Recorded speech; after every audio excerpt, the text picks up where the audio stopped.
Hi. Hello అండి. అందరికీ నమస్తే అండి. Welcome back to our channel Padmasri collections and ideas. నేను మీ పద్మావతి. నేను బాగున్నానండి. మీరందరూ కూడా బాగున్నారని, ఇంకా బాగుండాలని కోరుకుంటున్నాను. ఈరోజు వీడియోలో చాలా రోజుల నుంచి చాలామంది ఈ వీడియో అడుగుతున్నారండి. అక్క మాకు రకరకాల సేవింగ్ ఐడియాస్ అంటే చెప్తున్నారు కదా! రకరకాల సేవింగ్స్ ఐడియాస్ అయితే మీరు చెప్తున్నారు. బట్ సాలరీ అందరికీ ఒకేలాగా ఉండదు కదా! ఎట్లా మేము సేవింగ్స్ చేసుకోవాలని అడుగుతున్నారు. అంటే కొంతమంది 30,000 ఉండేవాళ్ళు, 20,000 సాలరీ ఉండేవాళ్ళు, 10,000 తీసుకునేవాళ్ళు.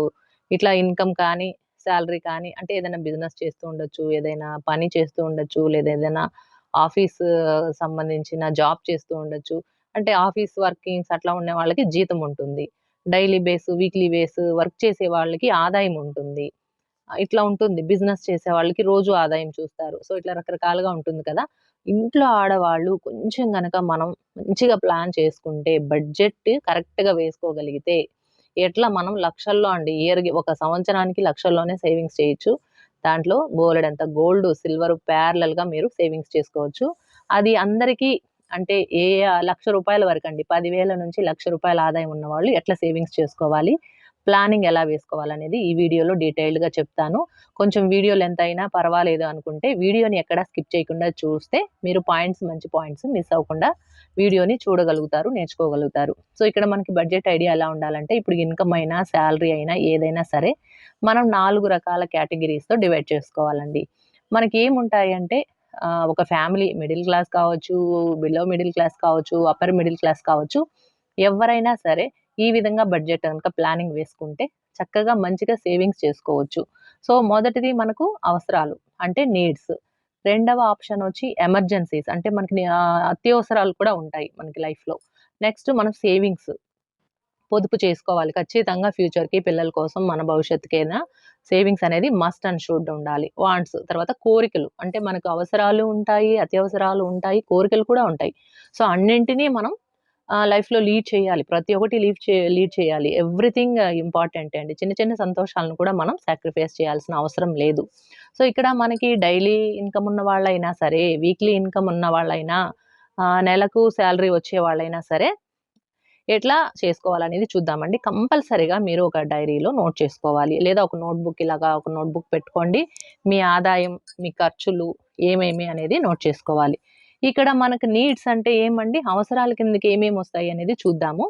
సో, హౌస్ రెంట్ మనం రెంటెడ్ హౌస్‌లో ఉంటే రెంటు లేదా ఓన్ హౌస్ కట్టుకొని ఉంటారు. ఏదైనా అపార్ట్‌మెంటు ఈఎంఐలో ప్లాట్ తీసుకొని ఉంటారు. అలాంటి వాళ్ళు ఆ ఫ్లాట్‌కి మనం ఈఎంఐ కట్టుకుంటూ ఉంటాం. సో, ఫస్ట్ వచ్చేసి మనకు నీడ్స్‌లో హౌస్ రెంటు, ఓన్ హౌస్ అయితే గనక ఈఎంఐ లాంటివుంటే ఈఎంఐ. అంటే ఇక్కడ ఉదాహరణకి మాత్రమే నేను ఒక 35,000 సాలరీ ఉంటే ఎట్లా వేసుకోవాలని చూపిస్తాను. తర్వాత 10,000 నుంచి ఉన్నవాళ్ళు ఎట్లా సేవింగ్స్ చేయాలి. 10,000 నుంచి ఒక రూ. 1,00,000 వరకు నేను చెప్తాను. సో, ఇక్కడ ఓన్లీ ఎగ్జాంపుల్‌గా ఒక 35,000 అనుకోండి. ఇప్పుడు ఇందులో మనకి నీడ్స్‌లో ఏమొస్తాయి? పవర్ బిల్లొస్తుంది, కరెంట్ బిల్లొస్తుంది, నీళ్ల బిల్లొస్తుంది, గ్యాస్ బిల్లుంటుంది, సరుకులు, ఇంటికి సరిపడా సరుకులు, కూరగాయలు, పాలు, పెరుగు, పిల్లల ఫీజు, స్కూల్ ఫీజుంటుంది, ఆటో ఫీజుంటుంది, పెట్రోల్ చార్జెస్ ఉంటాయి. మన ఇంట్లో టీవీ, ఫ్రిడ్జు ఇట్లా టీవీ, ఫోను వీటికి రీచార్జెస్ చేస్తూ ఉంటాము. ఇంటర్నెట్ పిల్లల కోసం ఇంటర్నెట్ కనెక్షన్ కోసం వాటికి కడుతూ ఉంటాము. సో, ఇవన్నీ కూడా మనకి నీడ్స్ కిందకి వస్తాయి. ఇక ఉదాహరణకి ఇట్లా ఈ వీటిని మనం ఖర్చులు తగ్గించుకోవాలంటే, బిల్స్ మాత్రం జాగ్రత్తగా పెట్టుకోండి. మీరేదైనా ప్రొవిజన్స్ బిల్ ఎంతొచ్చింది, పాల బిల్ ఎంతొచ్చింది, కరెంట్ బిల్ ఎంతొచ్చింది, ఇవన్నీ కూడా బిల్స్ అన్నీ ఒక 3 నెలల నుంచి 4 నెలల వరకు చెక్ చేసుకోండి. యావరేజ్‌గా మీకు అమౌంట్ ఎంతొస్తోంది మనకి? యావరేజ్‌గా ఒక 3, 4 నెలలు టోటల్ వేసి యావరేజ్‌గా ఎంతొస్తోందనేది ఒక ఐడియా వస్తుందనమాట. దాన్ని బట్టి మనం సేవింగ్స్‌లో మార్పులు, చేర్పులు చేసుకోవచ్చు. ఇక్కడ next emergency. Second option emergency అనుకున్నాం కదా! ఈ ఎమర్జెన్సీ కేటగిరీలో ఏమేమొస్తాయండి? హెల్త్ ఇష్యూస్ రావచ్చు. గబుక్కున చెప్పలేం కదా! సో, ఏదన్నా మనకి బైక్ ఏదన్నా మనం రెగ్యులర్‌గా యూజ్ చేసే బైక్ రిపేర్ అవ్వచ్చు. కొన్ని ఫ్యామిలీస్‌లో ఇద్దరు జాబ్ చేస్తూ ఉంటారు కదా! Wife and husband. సో, ఎవరికొకరికి బైక్ ఏదన్నా ఇష్యూ ఉన్నప్పుడు అది అనుకోని ఖర్చు. అంటే ఎమర్జెన్సీ కిందనే మనం తీసుకోవాలి.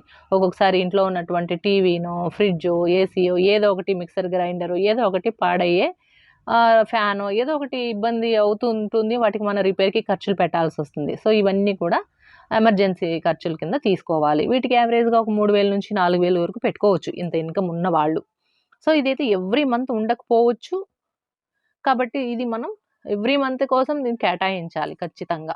ఎప్పుడైనా ఒక పెద్ద ఇది వచ్చినప్పుడు మనం దానికోసం ఖర్చు పెట్టుకుంటాము. ఇక మూడవది savings. Next savings. So, savings కోసం మనం ఏమేం చేయాలి సేవింగ్స్ అంటే ఫస్ట్ ప్రియారిటీ గోల్డ్ కాయిన్స్ కొనుక్కుంటూ ఉండడం. ఇది ఏమంటే గోల్డ్ మీద ఇన్వెస్ట్ చేసినప్పుడు మనకి మంచిగా ప్రాఫిట్స్ వస్తాయి అనుకుంటాం కాబట్టి gold and silver. Next silver. తర్వాత పోస్ట్ ఆఫీస్‌లో ఏదైనా ఆర్‌డీ కట్టుకోండి. ఆడపిల్లలు ఉన్నారా? మగ పిల్లలు ఉన్నారా? లేదా లేడీస్ మీద ఏదైనా మంచి స్కీమ్స్ ఉన్నాయా? ఒకసారి చెక్‌ఔట్ చేసుకొని ఆర్‌డీ లాంటిది కట్టుకోవడం. తర్వాత గోల్డ్ చిట్ ఏదైనా పిల్లలకి జ్యువెలరీ తీసి పెట్టాలి. లేదా మన కోసం ఏదైనా జ్యువెలరీ కావాలి అనుకున్నప్పుడు ప్యారలల్‌గా గోల్డ్ కాయిన్స్ పెట్టుకోవాలి. గోల్డ్ చిట్టు లేదా నార్మల్ చిట్టు ఇట్లా అండి. ఇవొచ్చి మన సేవింగ్స్ ఈ విధంగా పెట్టుకోవాలి. అంటే ఒకే దాని మీద కాకుండా 4, 5 రకాలుగా పెట్టుకుంటూ రావాలి. ఇకపోతే వాంట్స్. చిట్ట చివరిది వాంట్స్ అనేది నేను లాస్ట్ ఆప్షన్‌గా పెట్టాను. ఎందుకు? ఇది కూడా మనం లైఫ్‌లో ఎంజాయ్ చేయాలి. అలానే అన్ని సాక్రిఫైస్ చేయడానికి లేదు. కొంచెం లిమిటేషన్స్‌తో మనం ఖర్చు పెట్టుకోవాలి. కోరికలంటే ఏమండి? అప్పుడప్పుడు మూవీస్‌కి వెళ్తూ ఉంటాం. ఏదైనా పార్క్ లాంటిది, పిక్నిక్కు, టూరు, షాపింగు, బట్టలు, ఇంకేదైనా 1 గ్రామ్ జ్యువెలరీ, ఇంకేదైనా ఏదైనా పండుగలొస్తుంటాయి. ఫంక్షన్స్‌కి అటెండ్ చేస్తాం. ఇవంతా కూడా మనకి వాంట్స్ కిందకి వస్తుంది. సో, ఇక్కడ మనకి బడ్జెట్ అనేది ప్లాన్ వేసుకోవాలి. ఉదాహరణకి ఇక్కడ 35,000 అని చెప్పాను కదా! సో, ఈ 35,000 సంపాదన ఉన్నప్పుడు మనకి అంటే ఇక్కడ ఎంతైనా తీసుకోండి. ఉదాహరణగా నేను 35 అని రాసాను. నీడ్స్ కోసము 40% అంటే అవసరాలు. మనకు అవసరాలని చెప్పుకున్నాం కదా! ఈ అవసరాలన్నింటికి కూడా మనం 40% ఎందుకంటే ఇది చాలా ముఖ్యమైనదనమాట. నెక్స్ట్ ఎమర్జెన్సీస్ అంటే అనుకోని విధంగా ఏదైనా ఖర్చులొస్తే దానికోసమని ఒక 20% ఖర్చులు. తర్వాత సేవింగ్స్ అనేది 30% ఉండాలి. చాలా వీడియోస్‌లో చెప్పాను. సో, సేవింగ్స్ కోసము రకరకాలుగా 4, 5 రకాలుగా సేవింగ్స్ చేసుకోవాలి 30%ని. తర్వాత వాంట్స్‌కి 10%. మొత్తం మనకి 100%. అంటే ఇక్కడ ఉదాహరణకి మీరు సంపాదించే ప్రతి 100కి రూ. 40 నీడ్స్ కోసము, రూ. 20 ఎమర్జెన్సీ కోసము, రూ. 30 సేవింగ్స్ కోసము, రూ. 10 మీ కోరికలు, మీ సంతోషాల కోసం, ఆనందాల కోసం ఉపయోగించుకున్నట్లయితే ఇది మంచిగా మనకి ఎక్కువ అంటే అప్పుల జోలికి వెళ్ళకుండా, గబాలున ఆర్థిక ఇబ్బందులు రాకుండా అన్నిటికి మనం బ్యాలెన్స్ చేయగలము. ఎప్పుడైతే మనం ఈ విధంగా బడ్జెట్ వేసుకొని చేసుకుంటామో, అప్పుడు మన లైఫ్‌లో అప్స్ అండ్ డౌన్స్ వచ్చినా కూడా మనం తట్టుకొని నిలబడడానికి మనకంటూ సేవింగ్స్ ఉన్నప్పుడు మనల్ని సేవ్ చేస్తుంది. సో, అందుకని చెప్పి మనం 30% సేవింగ్స్ చేస్తున్నాం. ఈ విధంగా ప్లాన్ అయితే చేసుకోవాలి. సో, ఇక్కడ డిఫరెంట్ ఇన్‌కమ్ ఉన్నవాళ్ళు ఎట్లా డివైడ్ చేసుకోవాలి అంటే ఇక్కడ ఓన్లీ పొదుపు ఎట్లా చేసుకోవాలని చెప్తానండి. 10,000 ఉన్నవాళ్ళు మీకు 10,000 ఆదాయం అంటే 30% అంటే రూ. 3,000 మీరు సేవింగ్స్ పక్కన పెట్టిన తర్వాతనే మిగిలిన రూ. 7,000 మీరు మొత్తం బడ్జెట్ అనేది ఈ అవసరాలైతే ఏముంది ఎమర్జెన్సీసు, వాంట్స్ అన్నీ చూసుకోవాలి. అదేవిధంగా 20,000 అయితే రూ. 6,000, 30,000 వచ్చేవాళ్ళు రూ. 9,000 పక్కన పెట్టాలి. 40,000 వాళ్ళు 12,000, 50,000 శాలరీ వచ్చేవాళ్ళు 15,000, 60,000 వాళ్ళు 18,000, 70,000 వచ్చేవాళ్ళు 21,000, 80,000 వచ్చేవాళ్ళు 24,000, 90,000 వచ్చేవాళ్ళు 27,000, రూ. 1,00,000 శాలరీ వాళ్ళు 30,000. ఈ విధంగా గనక మనం సేవింగ్స్ ప్లాన్ చేసుకుంటే మంచిగా మన లైఫ్‌కి ఎలాంటి గబుక్కున ఏదైనా ఒక అనుకోని అవాంతరాలు ఎదురైనప్పుడు వాటిని మనం ఫేస్ చేయడానికి మన దగ్గర సేవింగ్స్ ఉంటుంది కాబట్టి ధైర్యంగా బయట అప్పులు చేయకుండా, వడ్డీలకి వడ్డీ తెచ్చి నష్టపోకుండా లైఫ్ అనేది ఒక్కసారిగా మనం కూరుకుపోకుండా అంటే అనుకోకుండా వచ్చినప్పుడు చాలా వరకి ఫైనాన్షియల్‌గా ఇబ్బందులొచ్చేసి మనుషులు ఉక్కిరిబిక్కిరైపోయి లైఫ్ మొత్తం అంటే ఫ్యామిలీ మొత్తం డిస్టర్బ్ అయిపోతుంది. ఇంకా సజావుగా సాగాల్సిన పిల్లల చదువులు కానివ్వండి, వాళ్ళకి ఫీజులు, వాళ్ళ అవసరాలు, ఇంటికి ఖర్చులు, ఇంట్లో ఉన్నటువంటి పెద్దవాళ్ళు వాళ్ళకేదైనా హాస్పిటల్స్, మెడిసిన్స్ ఇట్లా ప్రతి ఒక్కటి కూడా డిస్టర్బ్ అయిపోతుంది మనకు గనక ఒక ప్లానింగ్ లేకుండా చేసుకుంటే. కాబట్టి ప్రతి ఒక్కళ్ళు చిన్న ఆదాయం, మిడిల్ రేంజ్ ఆదాయం, పెద్ద ఆదాయం అని ఏమీ లేదండి. ఎవ్వరైనా కూడా ఒక సిస్టమాటిక్‌గా, ఒక ప్లానింగ్‌గా పోతేనే మంచిగా లైఫ్‌ని బ్యూటిఫుల్‌గా, హ్యాపీయెస్ట్‌గా మనం లీడ్ చేయగలుగుతాం. సో, లేకపోతే టెన్షన్స్, బయట అప్పులు, వడ్డీలు కట్టుకోలేక మళ్ళీ అప్పులు, మళ్ళీ ఆ వడ్డీలు తీర్చడానికి ఇంకొక దగ్గర అప్పులు, ఇట్లా రకరకాలుగా అప్పుల ఊబిలో చాలామంది తెలియక ఒక ప్లానింగ్ లేకుండా, ఒక సిస్టమాటిక్ అనేది లేకుండా, ఇవన్నీ తెలియకపోవడం వల్ల చిందరవందరగా చేసేసుకొని లైఫ్ స్పాయిల్ చేసుకుంటున్నారు. సో, అలాంటి టెన్షన్స్ ఏవి ఉండకూడదంటే కొంచెం లేడీసే అండి. జెంట్సు ఇంట్రెస్ట్ చూపించే వాళ్ళుంటారు. చూపించకుండా కూడా ఉంటారు. సో, వాళ్ళ ఎర్నింగ్స్ తెచ్చి మీ చేతుల్లో పెడుతున్నారు. లేదా వాళ్ళు ఎర్నింగ్స్ చేస్తున్నారు అంటే పక్కాగా ఈ విధంగా బడ్జెట్ వేసి వాళ్ళకి చూపించండి. ఈ విధంగా మన ఆదాయం ఉంది కదా! ఈ విధంగా మనం ఖర్చు పెట్టుకుందాము. ఈ విధంగా సేవింగ్స్ చేసుకుందాము. సో అండ్ సో అని మీరే వాళ్ళకి చక్కగా ఎక్స్‌ప్లెయిన్ చేయండి. ఓకే. సో ఇట్లా గనక మనం ఫాలో చేస్తే ఖచ్చితంగా మంచిగా సేవింగ్స్ చేయొచ్చు. ఇంకా సేవింగ్స్ వాంట్స్ నుంచి ఎట్లా? ఈ కోరికల నుంచి మనం ఇంకా పొదుపు అనేది పెంచుకోవడానికే చూడాలి ఎప్పుడూ కూడా. పొదుపు 30% ఉంది కదా! ఇట్స్ ఎనఫ్ అనుకోకూడదు. మాక్సిమం మీరు పొదుపుని ఇంక్రీజ్ చేయడానికి 2 ఆప్షన్స్ ఉన్నాయి. ఒకటి మీ ఇన్‌కమ్‌ని ఆదాయాన్ని పెంచుకోవడం. అంటే ఏదైనా పాసివ్ ఇన్‌కమ్ లాంటిది తయారు చేసుకోవడం. 2 ఆ కోరికల నుంచి, వాంట్స్ నుంచి కూడా మనం ఖర్చులు ఎట్లా తగ్గించాలి అనేది చూద్దామండి. సో, మనం ఖర్చులు తగ్గించుకుంటే ఇంకొంచెం పొదుపు అనేది పెంచుకోవచ్చు. ఒకటి 1%, 2% అంటే 31%, 32% అంటే మీ చేతుల్లో 1 ఆర్ 2% పెంచుకున్నా కూడా 1000, 2000 మీరు సేవింగ్స్ చేయగలుగుతారు. సో, అదేమని చూద్దామండి. ఇప్పుడు చాలామంది వంటకి, ఇంటి పనికి కొంచెం హెల్పింగ్‌గా కావాలని చెప్పి మెయిడ్స్‌ని పెట్టుకుంటూ ఉంటారు. మెయిడ్స్ అంటే మీరు చేసుకోలేని పరిస్థితి ఉండి, ఖచ్చితంగా మీకు వర్క్ లోడ్ ఎక్కువ అయిపోయి ఉండి, మీకు హెల్పింగ్ కావాలి అన్నప్పుడు మెయిడ్స్ పెట్టుకోండి. లేదా హెల్త్ ఇష్యూస్ ఉండి చేసుకోలేని వాళ్ళకి ఇది ఆప్షన్. కానీ అన్నీ బాగుండి కూడా కొంతమంది మెయిడ్స్‌ని పెట్టుకొని మెయింటైన్ చేస్తారు కదా! సో, అలాంటి మెయిడ్‌కి ఇచ్చే ఒక 3000, 4000, 5000 డిపెండ్స్ అపాన్ ఏరియా కదండీ! సో, టౌన్స్‌లో, సిటీస్‌లో ఒక్కొక్కలాగా ఉంటుంది వాళ్ళ సాలరీ. సో, అవన్నీ మనం చక్కగా మనమే కొంచెం వర్క్‌ని కూడా ప్లానింగ్ వేసుకొని అది కూడా ఒక వీడియో చేస్తానండి. హౌస్ వైఫ్‌గా ఉన్నా, జాబ్‌గా ఉన్నా వర్క్‌ని ఎట్లా ప్లాన్ చేసుకుంటే మనకు మెయిడ్‌తో పని ఉండదు అనేది ఒక నేను వీడియో చేస్తాను. సో, ఈ మెయిడ్‌కి పెట్టే మన ఎక్స్‌పెన్సెస్ మనం సేవింగ్స్ చేసుకోవచ్చు. ఔట్ సైడ్ ఫుడ్ అంటే ఇవన్నీ మనం అంటే మనకి ఉన్న ఖర్చుల్ని ఎలా తగ్గించుకొని మనం పొదుపు పెంచుకోవాలనే ఆప్షన్స్ అండి. ఔట్ సైడ్ ఫుడ్ కొన్నిసార్లు జొమాటో అని, స్విగ్గీ అని కొన్నిసార్లు మనం ఏదో ఒక సందర్భంలో మన పిల్లలు, మనము టెంప్ట్ అయ్యి యాప్స్ డౌన్‌లోడ్ చేసి పెట్టేసుకుంటూ ఉంటారు. అవి ఆఫర్స్ వస్తూ ఉంటాయి మనకి నోటిఫికేషన్స్.